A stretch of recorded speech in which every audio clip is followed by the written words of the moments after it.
रात्री 10 वाजता सुरू झालेला म्युझिक कन्सर्ट रात्री 2 वाजेपर्यंत सुरू होता आणि त्याचवेळी आपली शिप फुनशाल या मडेरा आयलंडच्या राजधानीच्या बंदरात प्रवेश करत होती.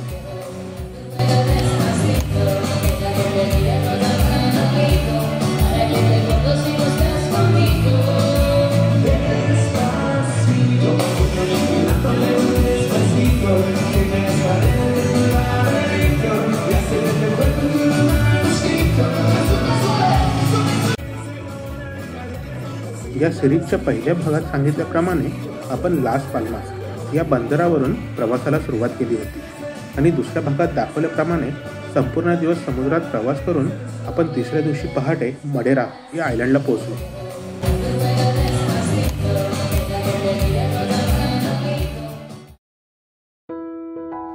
खूप सुंदर अशा पहाटेने आपल्या या बंदरावरचा दिवस सुरू झाला. हा तिसरा भाग सुरू करण्यापूर्वी जर तुम्ही पहिले 2 भाग पाहिले नसलेस वर दिलेल्या लिंकवर क्लिक करून तुम्ही ते पाहू शकतात.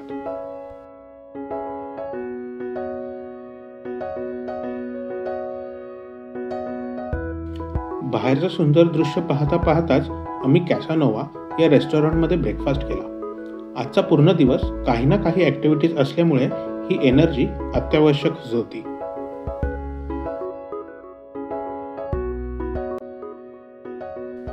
मडेरा हे पोर्तुगीज कंट्रोल असलेले आयलंड आहे. याचा ताबा पोर्तुगालने जवळपास इसवी सन 1419 मध्ये घेतला होता. तसे हे निर्जन बेट होते आणि तेव्हापासूनच पोर्तुगीज लोकवस्ती इथे स्थायिक झाली. याचे लोकेशन जरी नॉर्थ आफ्रिका आणि सहारा वाळवंटाच्या जवळ असले आणि इथले वातावरणही सबट्रॉपिकल असले तरीही हे बेट पॉलिटिकली, इकॉनॉमिकली आणि कल्चरली मेनलँड युरोपचाच एक अविभाज्य भाग आहे. इथे ऊसाची आणि केळ्याची शेती जोरात होते. अगदी उंच डोंगर रांगा ते प्रेक्षणीय समुद्र किनारा, निसर्गाने इथे सुंदरतेची अगदी लयलूटच केली आहे.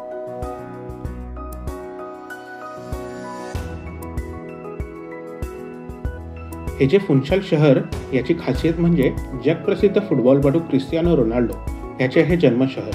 हे जे पोर्टच्या दुसऱ्या बाजूला व्हाईट कलर मध्ये एक वास्तू आहे हे एक त्याचेच हॉटेल आहे आणि जवळ त्याचा एक स्टॅच्यूही आहे.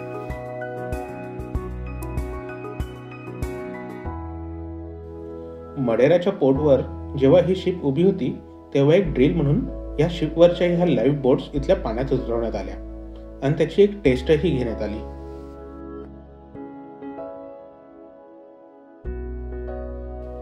जेव्हा आपण प्रेक्षणीय स्थळी जातो तेव्हा सोशल मीडियावर अपलोड करण्यासाठी किंवा फक्त एक आठवण म्हणूनही काही चांगले फोटोग्राफ्स घेण्याची आपली इच्छा असते. ती पूर्ण होतेही, पण सोबत जेव्हा चिल्लीपिल्ली असतात तेव्हा त्या सर्व सरकशीत हे सगळं कठीणच होऊन बसतं. फोटो घेतो तुला काम करते. थांब मी आईचा फोटो घेतो.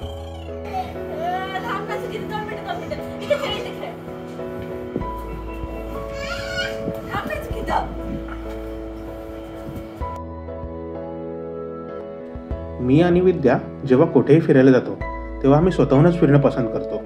एकतर यामुळे पैसा तर वाचतोच, पण स्थानिक लोकांमध्ये फिरून आणि स्थानिक स्ट्रीट फूड खाऊन त्या जागेची चांगलीच ओळख होते. पण कोरोनामुळे या क्रूज शिपने फक्त बबल टूर अरेंजमेंटच केली होती, म्हणजे तुम्ही स्वतःहून बाहेर फिरायला जाऊ शकत नाही. याच क्रूज शिपच्या हायजेनिक वातावरणात तुम्ही ह्या बेटावर फिरू शकतात. त्याप्रमाणे आम्हाला दिलेल्या स्मार्ट कार्डला स्वाईप करून आम्ही ह्या बसेसमध्ये बसलो. हो, आम्ही नॉर्मल कंडिशनपेक्षा इथे जरा जास्तच खर्च केला, पण कोविडच्या ह्या स्थितीत ही अरेंजमेंट चांगलीच होती.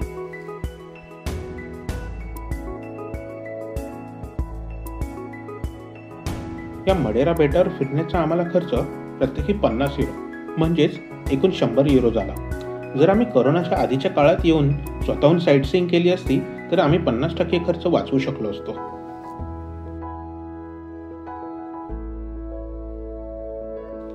या मडेरा टूरमध्ये आम्हाला जन्माने पोर्तुगीज असलेली पण जर्मन बोलू शकणारी टूर गाईड होती. आम्हाला जर्मन समजण्यात जरा कठीण जात आहे हे तिला जेव्हा कळालं तेव्हा तिने आम्हाला इंग्लिशमध्येही माहिती पुरवली. आणि हो, पोर्तुगीज असूनही तिच्या आजोबांना गोवन कोकणी भाषा समजत होती आणि बोलताही येत होती. का? थांबा, ते सांगतोच.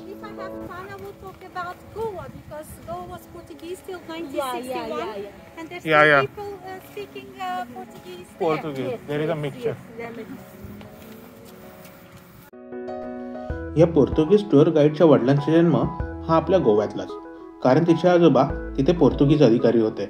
1961 मध्ये गोवा जेव्हा भारतात सामील झाला तेव्हा ते संपूर्ण कुटुंबासह पोर्तुगालला परत आले आणि त्यामुळेच त्यांना आपली गोवन कोकणी भाषा समजतही होती आणि बोलताही येत होती. काय बोलली विद्या ती? तिला डाऊट होता की तू इंडियन आहेस का? इंडियन.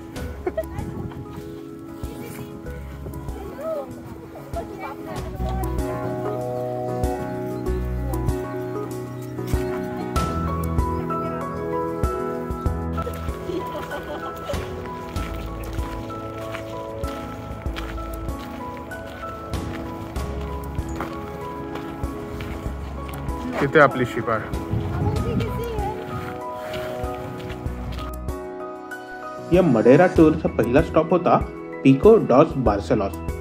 हे एक छोटंसं गार्डन आहे आणि त्याची उंची पोर्टपासून जवळपास 350 मीटर आहे. आपली शिप जिथे उभी आहे त्या पोर्टचा, आजूबाजूच्या डोंगराळ भागाचा आणि फुनशाक शहराचा पॅनोरामिक व्ह्यू इथून मिळतो. फोटोग्राफीसाठी ही जरा चांगलीच जागा आहे. आपली शिप इथे.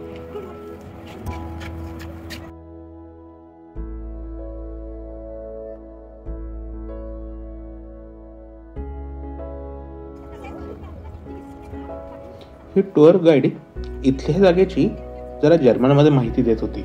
एकतर आम्हाला जर्मन कळण्यास होत असल्या प्रॉब्लेममुळे आम्ही हा वेळ फोटो आणि व्हिडिओग्राफीसाठी स्पेंड करत होतो.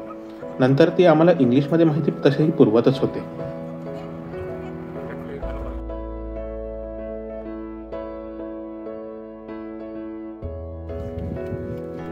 तुम्ही ह्या आयलंडवर स्वतःहून जर का फिरणार असाल तर इथं मिळणाऱ्या इलेक्ट्रॉनिक व्हेकलचा ऑप्शन तुम्ही निवडू शकतात.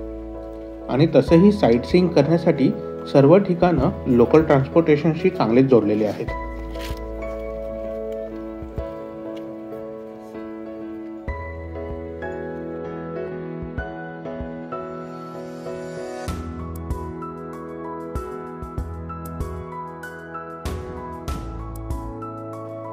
पुढचा स्टॉप होता मोंटे या जागेचा. इथले निसर्ग सौंदर्य पाहत पाहतच आम्ही बसमधून तिकडे जाऊ लागलो.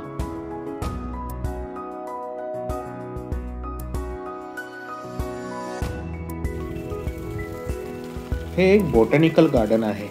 या आयलंडवर सापडणाऱ्या दुर्मिळ अशा फुलांची आणि फळांची आम्हाला माहिती करून देण्यात आली.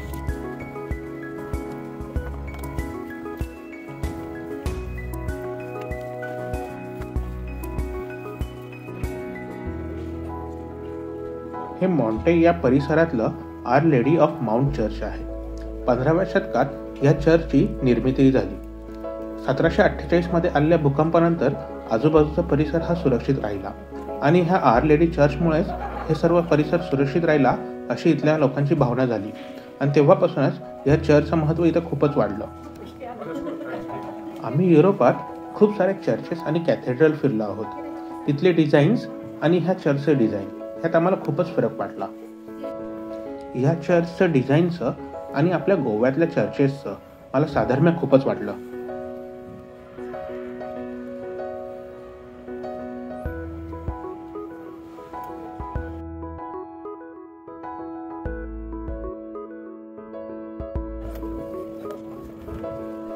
आता वेळ होती आजच्या दिवसाच्या मेन अट्रॅक्शनची.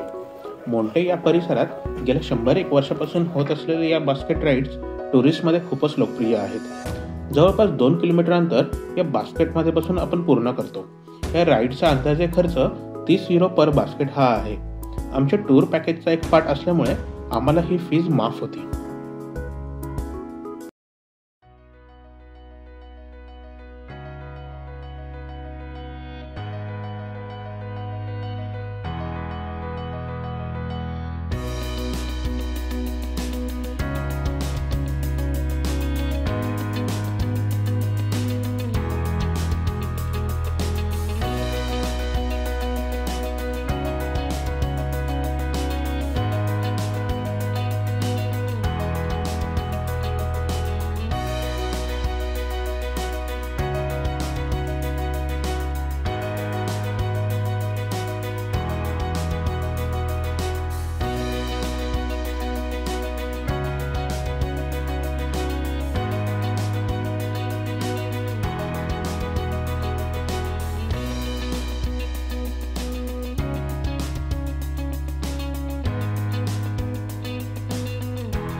बास्केट राईडनंतर आम्ही आमच्या पोर्टच्या जवळच असलेल्या डोली बियाराज या 400 वर्ष जुन्या अशा वायनरीमध्ये पोहोचलो.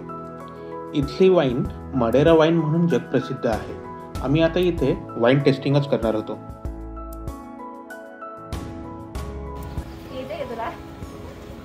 कुठे चाललेस? कुठे? दारू पेला. बरं.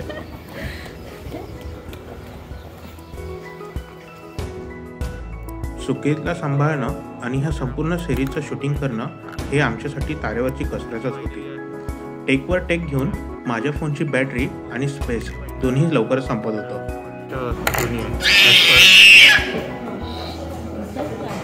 तर 400 वर्ष जुनी आहे.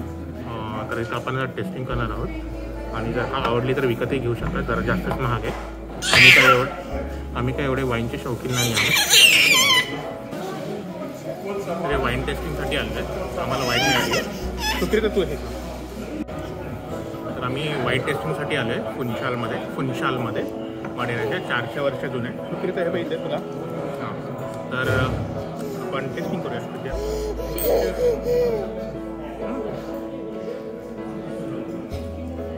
चांगली आहे. आम्ही वाईनचे काय एवढे शौकीन नाही आहोत. जसं मी ह्या व्हिडिओमध्ये सांगत आहे, आम्ही दोघंही वाईनचे एवढे शौकीन नाही आहोत. आणि ही वाईन टेस्ट करता करता आम्हाला ह्या मडेरातला लोकप्रिय असा शुगर केन केकही दिला होता. आम्हाला वाईनपेक्षा तो केकच जास्त आवडला. तर आम्ही ह्या वाईनरीतनं वाईनच्या ऐवजी केक खरेदी करून बाहेर पडलो. टेस्ट कशी होती येते? आम्हाला वाईनपेक्षा केकची टेस्ट आवडली. तर आम्ही त्यांना विचारणार आहे की आम्हाला वाईन नको, केक विकत देऊ शकता का? तर त्यांनी सायडर म्हणून दिला होता केक. वाईन टेस्टिंग नंतर आम्हाला फुन्शाल या शहरामध्ये सिटी वॉक होता. फुन्शाल हे खरंच खूप सुंदर शहर आहे. या व्हिडिओमध्ये सांगितल्याप्रमाणे विद्या आणि मी स्वतःहून सर्व गोष्टी एक्सप्लोर करण्याला प्राधान्य देतो. स्थानिक लोकांशी बोलणं आणि स्ट्रीट फूड खाणं ही आमची मेन प्रायोरिटी असते. बबल ट्रिपमुळे आम्ही हे सर्व मिस करत होतो.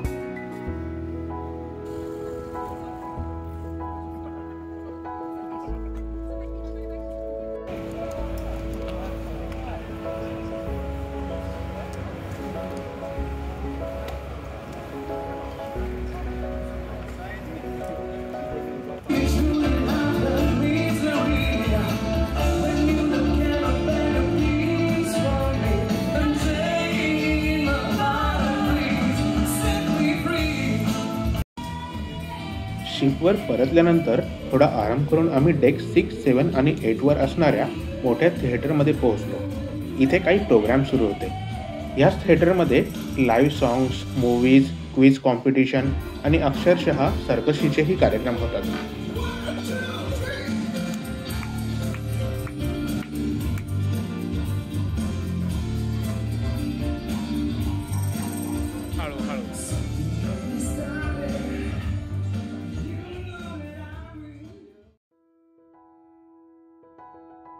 रात्री 10-10:30 वाजता ह्या शिपची मडेरावरून निघण्याची वेळ झाली होती. ही शिप आजच्या 3ऱ्या दिवशी निघून पुढच्या 4थ्या दिवशी संपूर्ण दिवस समुद्रात प्रवास करणार होती आणि 5व्या दिवशी सकाळी सांताक्रूज या टेनेरिफे आयलंडच्या बंदरात पोहोचणार होती. म्हणजे परत आपण स्पॅनिश आयलंडकडे प्रवास सुरू करत होतो.